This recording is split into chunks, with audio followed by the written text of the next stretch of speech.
Hello and welcome. This video is on the association of fallopian tube factors with fertility. Tubal factor infertility occurs when damage, blockage, or dysfunction in the fallopian tube will cause a delay of the sperm from reaching the egg, or will prevent the sperm from reaching the egg, and the fertilized egg from reaching the uterus. Tubal factors are responsible for approximately 25 to 35% of female infertility cases. The learning objectives which we hope to achieve in this video include causes of tubal disease, which can contribute to infertility, pelvic infection and the role of sexually transmitted infections, iatrogenic causes for tubal damage, chances of endometrial tuberculosis and early recognition, endometriosis and its management for minimizing tubal disease, role of in vitro fertilization in tubal disease, and supportive treatment for infertility couples. The causes for tubal diseases and obstruction will include the following: pelvic inflammatory disease, which also includes sexually transmitted infections, endometriosis, ectopic pregnancy, endometrial tuberculosis, acute abdomen, post-laparotomy, tubal anastomosis for sterilization, or congenital abnormalities. The iatrogenic causes will differ from country to country, and the factors which predispose to a higher percentage of iatrogenic causes includes lack of infection control processes when patient has a birth, an abortion, or a laparotomy. Other factors can include healthcare personnel who are not trained to observe safety during procedures, and if patients are not able to access healthcare sufficiently early and they go to the hospital in a very severe and very critical condition. So the individual causes will differ from country to country and region to region, and physicians should be aware of the pattern of disease which lead to tubal obstruction in their community and try to make sure that they can prevent the occurrence of such infections or such obstructions. Tubal anastomosis as a cause can be prevented if couples are counseled very carefully before patients are sterilized. Pelvic inflammatory disease is a very common cause for infertility related to tubal factor, and it is usually due to lack of infection control procedures in normal cases in low income countries. Another important cause is pelvic inflammation caused by sexually transmitted infections. Chlamydia trachomatis and Neisseria gonorrhoeae are the common bacteria which cause this infection, and inflammation can lead to scarring, adhesions, and tubal blockage in the tubes. So sexually transmitted diseases are an important cause for pelvic infection worldwide. As physicians, we need to have information about the prevalence of STD in our region and country, and also about the antibiotic sensitivity. Unfortunately, true prevalence and incidence is not readily available. The World Health Organization regularly publishes articles in which they inform us about the prevalence of the diseases in different regions of the world. And this reference is mentioned here for your interest.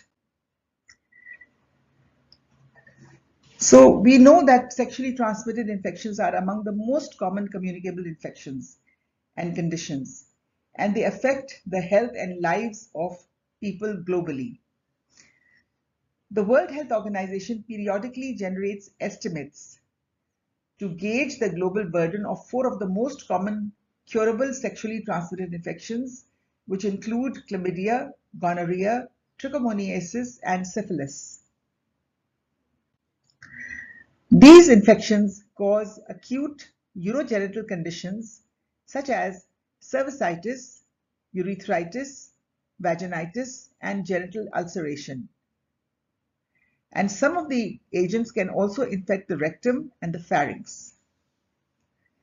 Chlamydia and gonorrhea can cause serious short and long-term complications, including pelvic inflammatory disease, ectopic pregnancy, infertility, chronic pelvic pain, and arthritis. And they can be transmitted during pregnancy and even during delivery. Syphilis can cause neurological, cardiovascular, and dermatological diseases in adults, and stillbirth, neonatal death, and premature delivery or severe disability in infants. Results in the bulletin show that according to the World Bank classification, high-income countries had the lowest prevalence of these infections, and low-income countries have the highest prevalence of gonorrhea, trachomatis, and syphilis.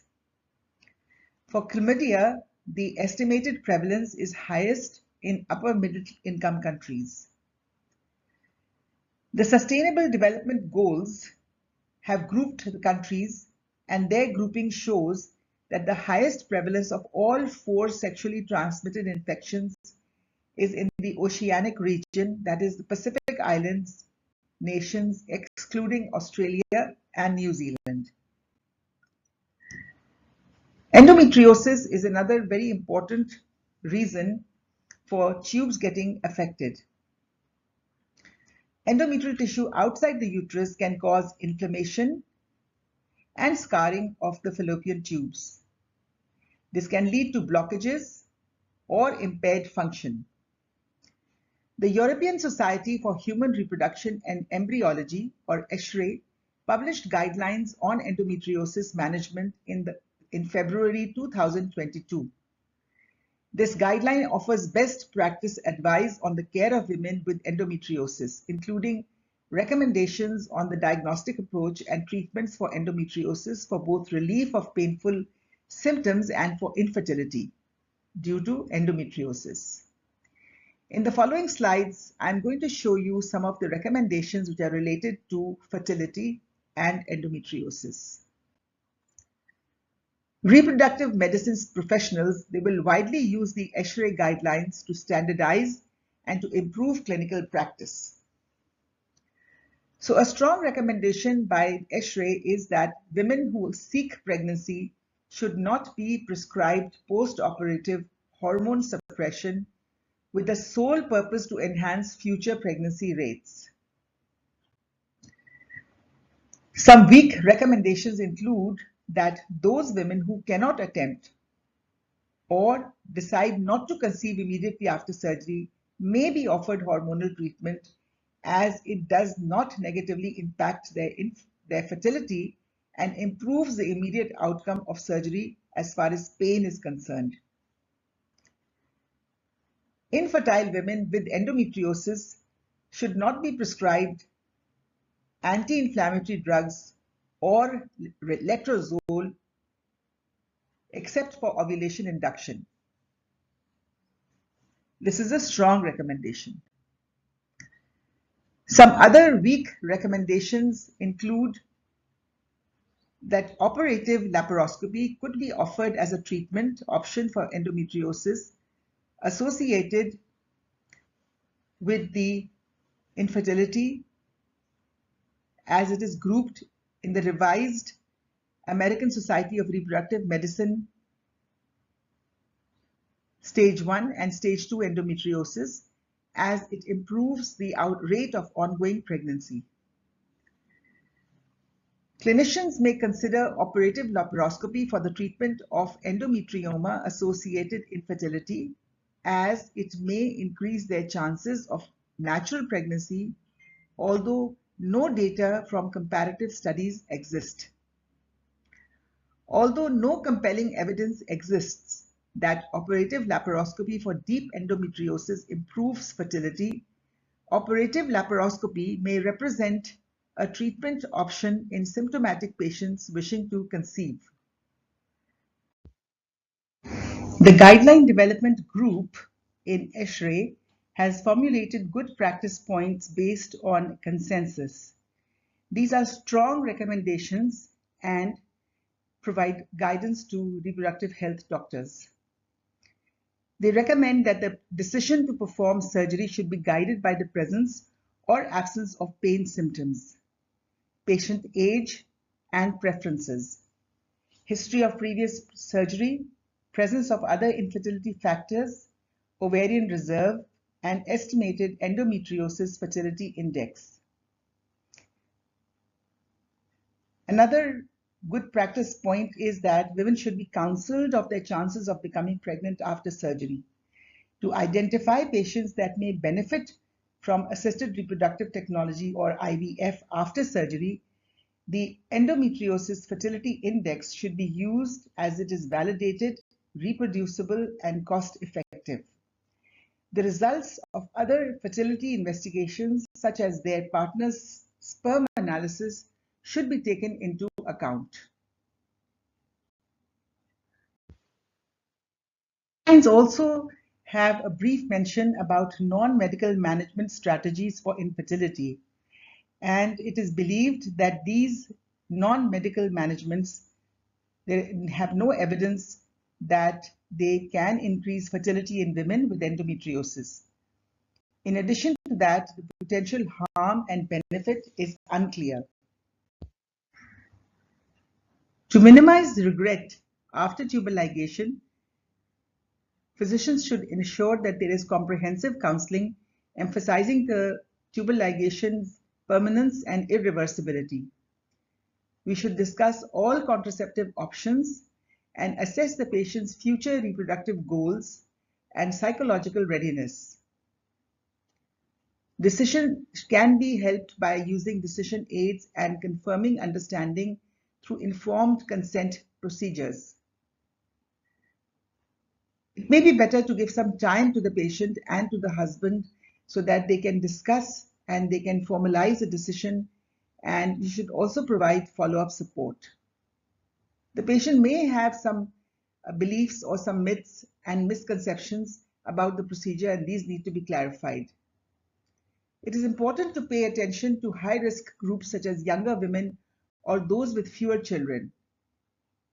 If you ensure that the patient has made a voluntary decision after understanding, then their decision will be on a long-term goal and there is less likelihood of regret. Congenital abnormalities are not a very commonly seen cause for tubal factors, and there may be rare congenital malformation of the fallopian tubes such as tubal atresia or absence, and then other options can be used for such patients for obtaining fertility. A previous ectopic pregnancy, particularly if treated surgically, can cause damage to the fallopian tubes. This can lead to scarring or narrowing of the tubes, increasing the risk of future ectopic pregnancies and infertility. Pelvic tuberculosis is caused by Mycobacterium tuberculosis, primarily spreading from a primary site, usually which is present in the lungs, via hematogenesis, that is the bloodstream, or lymphatic route. It mainly affects the fallopian tube and the endometrium, leading to infertility, menstrual irregularity, and chronic pelvic pain. Risk factors will include living in a TB endemic area, immunosuppression, and previous pulmonary tuberculosis. Symptoms are often non-specific, making diagnosis challenging. The condition is more prevalent in regions with high TB rates. Early diagnosis and treatment are crucial to prevent complications and preserve reproductive health. Tuberculosis will lead to tubal scarring and occlusion. An important reference for tuberculosis is a publication in the Lancet called the Global Epidemiology of Tuberculosis. This will give you an idea about the prevalence of the disease in your region and how important it is for you to keep it in mind when you're dealing with infertile patients. So it is a leading cause of death from curable infectious diseases. And on the basis of results of surveys of the prevalence of infection and disease, assessments of the effectiveness of surveillance systems and death registrations, there were an estimated 8.9 million new cases of tuberculosis in 2004, which is fewer than half of which were reported in public health authorities and the World Health Organization. About 3.9 million cases were sputum positive, the most infectious form of the disease. The World Health Organization African region has the highest estimated incidence rate. The majority of patients with tuberculosis live in the most populous countries of Asia, and these include Bangladesh, China, India, Indonesia, and Pakistan. And together they account for half the new cases that arise every year. About 80% of the individuals who are newly diagnosed with the disease every year live in the 22 most populous countries. So since this publication, we are finding that multi-drug resistant tuberculosis is now increasing in prevalence. And it is important to remember that genital tuberculosis is a silent disease, and it may manifest as hypomenorrhea, amenorrhea, or infertility. The diagnosis of genital tuberculosis is based on endometrial biopsy to identify any foreign body. Endometrial tissue should be sent for smear and staining to identify the bacillus, and endometrial tissue should be sent for culture and sensitivity of the acid-fast bacillus. Physicians should remember that not all laboratories will do the test for this patient. Therefore, must make inquiries and ensure that facilities are available for adequately testing and the samples are prepared properly before sending, and all this should be done before the patient has the procedure for removing endometrial tissue. Moving on to diagnostic tests for tubal patency.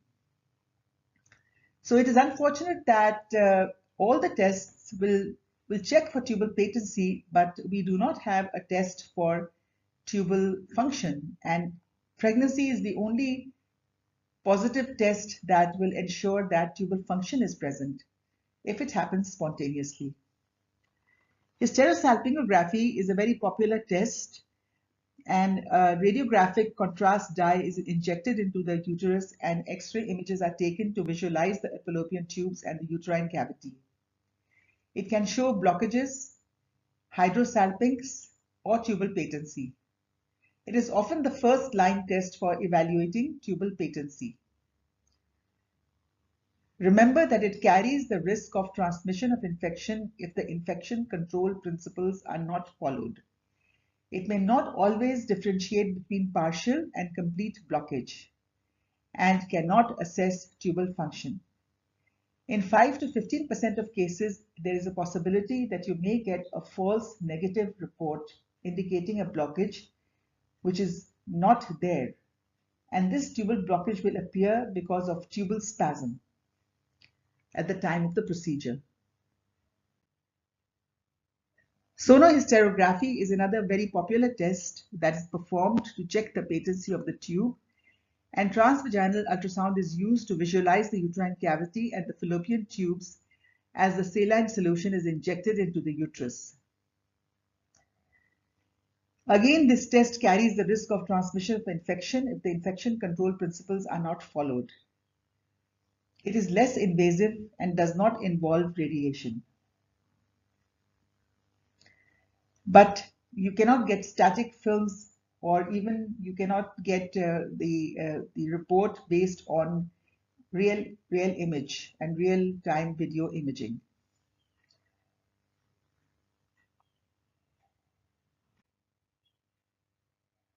Laparoscopy with dye insufflation is a very popular procedure, and it is a gold standard for diagnosing tubal factors and pelvic pathology. It allows direct observation of the tubes, pelvic adhesions, and other abnormalities like endometriosis. Dye insufflation confirms whether the dye passes through the tubes, indicating patency. Vaginal ultrasound cannot be used to check the tubal patency, but it can allow for gynecological assessment and can detect abnormalities like hydrosalpinx, uterine abnormalities such as fibroids, submucosal polyps, or congenital anomalies. As far as medical management is concerned, antibiotics used to treat underlying infections such as those caused by PID or by tuberculosis are very useful, but they will not reverse existing damage. And hormonal therapy for conditions like endometriosis may be helpful to reduce inflammation and scarring. For this, you should follow the guidelines by the European Society of Human Reproduction and Embryology. Surgical management includes tubal reanastomosis, tubal cannulation or catheterization, salpingectomy, and or laparoscopic surgery. So the success of such procedures will depend upon the extent of the disease, and where the disease is minimal, these may be quite useful, but when the disease is very severe and very advanced, then surgical management may not really be that helpful.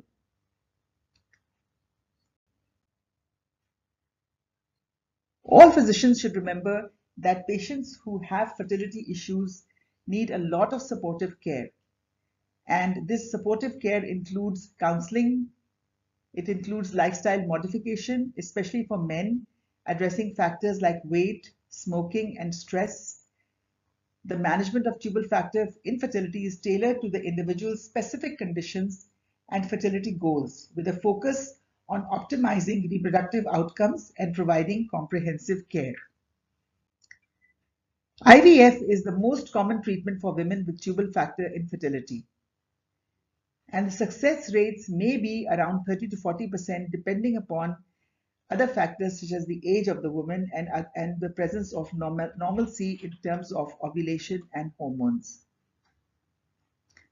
The presence of hydrosalpinx may reduce IVF success rate, hence removal or clipping of the affected tubes is recommended before IVF. With this, we come to the end of the video. If you like the video, then please press the like button, subscribe to the channel, share with friends and colleagues, and please send your comments.